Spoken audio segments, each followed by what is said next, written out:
There's a classic saying that goes, a story is only as good as its villain, and there's definitely a lot of evidence to support this commonly asserted theory. Darth Vader, the Joker, Freddy Krueger, all great villains that are just as, if not in some cases more iconic than the protagonists of the story that they came from. It goes without saying that this concept of a story only being as good as its villain goes doubly for video games. In the interactive medium of gaming, you are the one in control, so you are the one fighting these villains firsthand. When you're the one making the decisions and taking the actions that move the story forward, the stakes feel higher and the victories feel more earned. A great villain can provide the perfect foil for the player, challenging them at every turn and pushing them to become better and more skilled at the game. The player essentially cultivates a sort of rivalry between themselves and the character on the other side of the screen, pulling out all the stops to finally take down the final boss you've been chasing after the whole time. This sense of satisfaction and accomplishment that comes from defeating a well-crafted villain is what keeps players engaged in the game and coming back time and time again. There are countless iconic video game villains that have become cultural touchstones over the years, recognized by people who have never even played the respective games. This is the reason why characters like Sephiroth, Eggman, Bowser, and M. Bison are just a few examples of villains that have transcended the medium and made their way into the world of pop culture, with 3 of those that I mentioned showing up on a Disney movie of all things. Heck, it doesn't even just apply to the main villain in video games, but the entire enemy faction. In the John Wick movies, you simply watch Keanu taking out goons with the graceful precision of a dancer, but with guns. But when you're the one behind the wheel, you know all these enemies by name. Koopas, Motobugs, head crabs, clickers. You get up close and personal with all of these guys, and over the course of their respective games, you get well acquainted with the optimal ways to send them back to the great big hard drive in the sky. This also leads to these enemies being extremely recognizable, and most importantly, marketable, garnering copious amounts of merch for what in any other medium would be a one-off goon that the protagonist immediately kills and moves on. I guarantee you that if you walk into any game shop or comic book store, you'll probably see something with a Goomba's face slapped on it, or if they're a more cultured establishment, a portal turret. With all this said, it should really go without saying that the Halo series is no exception to this rule. The Covenant of the Halo games have a bountiful rogues gallery for gamers to revel in fighting against. The elites with their sleek armor, energy shields, and deadly fast reflexes make them a worthy opponent for a Spartan. And the grunts with their silly quips, stunted ape-like proportions, and goofy animations make for cute little mascots that are really fun to shoot at. Not to mention the big baddies like Tartarus and the Prophets make for imposing threats for the players to take down, as over the course of the trilogy, or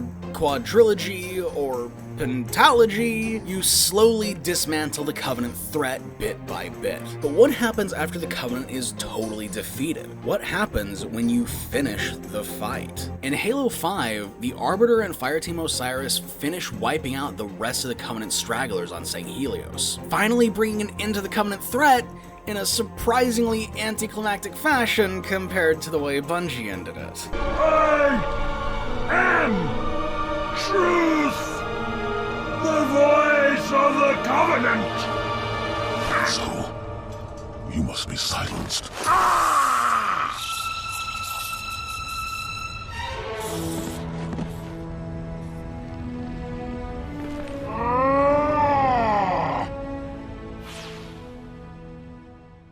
No worries though, because we already have a new threat to replace the Covenant. In 343's Infinite Wisdom, in the same game that killed the Covenant, we were also introduced to an all-new enemy faction, the Created, formerly Prometheans. Cortana's army of human and Forerunner AI constructs, a new terrifying threat to the galaxy. This was not a good idea. Fans were already having a hard time adjusting to the Prometheans in Halo 4. Now the idea of these over-designed robots as the main antagonists going forward just felt like too much. Simply put, the Promethean enemies just weren't as fun to fight as the Covenant. In fact, a lot of times they were just annoying. The Knights were basically teleporting tanks, while the Watchers were flying support that could throw back grenades, generate shields for the Knights, and even revive other enemies in the area. The least annoying ones were the Crawlers, which could climb on walls and typically attack you in packs. But at least their heads were big, so headshot kills were easy. The Prometheans felt like they were designed less with the intent of being fun for the player to fight like the Covenant were, and more as if they were made specifically to be as frustrating as possible. So, You got rid of your franchise's iconic baddies and the fans don't like the faction that's left in their place.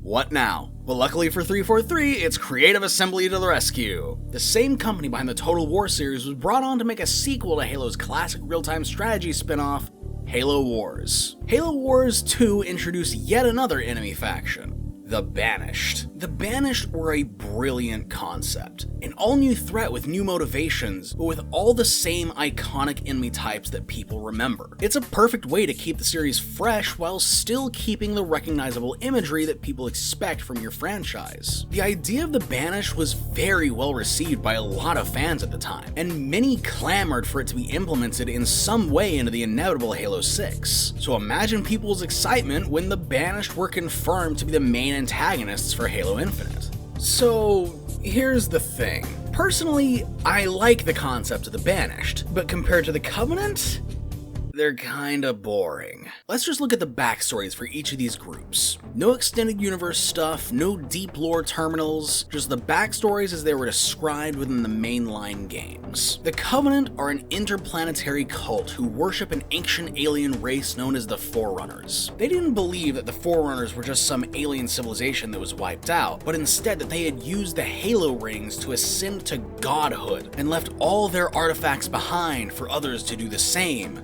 to fulfill this great journey. Within the games, the reason why the Covenant are at war with the humans is left fairly vague. Once again, I could pull out Contact Harvest and explain it pretty thoroughly, but we're only talking about the mainline games. But the mainline games do leave little hints that the Covenant believe humans to be some sort of heretics due to their strange ability to operate Forerunner tech with shockingly little difficulty. In other words, they're jealous. Meanwhile, the Banished are a group of marauders led by a dude called Atriox that are mad at the humans because Cortana blew up their Brute homeworld.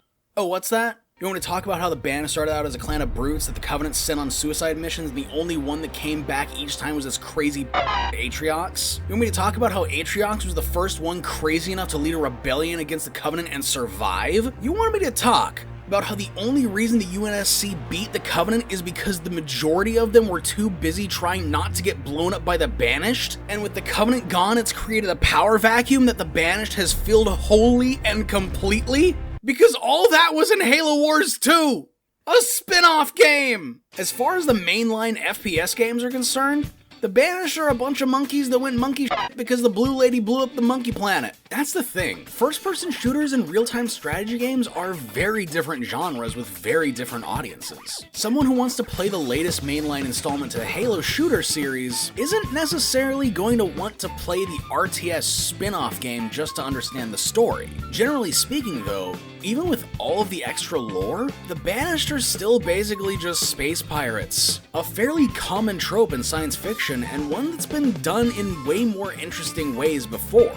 An alien cult isn't wholly original either, but the Covenant is a take on the concept that really sets them apart as an iconic group of baddies that help give the original trilogy its distinct mystical vibe. Despite playing as a lumbering green cyborg in space, the games gave off the feeling of a spiritual journey, like a sci-fi Dante's Inferno or Homer's Odyssey. The Covenant's aesthetic also played a huge role in that. The Prophets were a clear visual parallel of Catholic bishops and popes, while the Elites were intended to parallel knights or samurai. Their architecture is very rounded in structure, and the insides sometimes feel like space-age temples, especially on High Charity. The Banished, on the other hand, have a more brutalist architecture, jutting edges and minimal flair with the express purpose of intimidation and expression of power. And while that's cool, it's not very original. When I tell you to imagine some sort of big, evil sci-fi structure, you're probably gonna imagine something in the brutalist style. Now this next complaint is gonna sound stupid, but there's also the fact that the Banished are mainly associated with the color red. Red is a fine color. In fact, it's my favorite color. But a villain with a red and black color palette is a little bit cliché. Purple isn't unheard of either, but it is less common, and helps give off the unfamiliar and otherworldly feeling of the Covenant. It gives off this feeling of regality and importance. All in all, the Banished are fine villains, but they're just a bit derivative. Gameplay-wise, they do a fine job at keeping Halo feeling like Halo with all the classic returning enemy types. but narratively and aesthetically they just don't feel right. They feel like a Warhammer fan tried making a new enemy faction for the Halo series. I don't envy 343 when it comes to building upon the Halo canon. It's a tough balancing act, having to continuously evolve the universe while still keeping a recognizable and marketable brand. And the last thing I want is for Halo to become Disney's Star Wars, where we're just perpetually fighting stormtroopers and Sith Inquisitors until the end of time. I'm gonna be honest, I don't really have a solution. I don't really know a way that could solve this problem, although the problem could easily solve itself as the Banished continues to be used over the years. The Covenant weren't nearly as fleshed out in Combat Evolved as they were in Halo 2, so we can only hope that the Banished get that same treatment down the line. Anyway, thanks for watching. If you like this video, then leave a like and become a pyromaniac by subscribing. Also, don't forget to follow me on Twitter at @PunishedPyromon and listen to my podcast, the YTFA Podcast. And maybe join our Discord there as well. We have a lot of fun on there, so don't forget to check us out. Anyway, until next time, stay nerdy, my friends.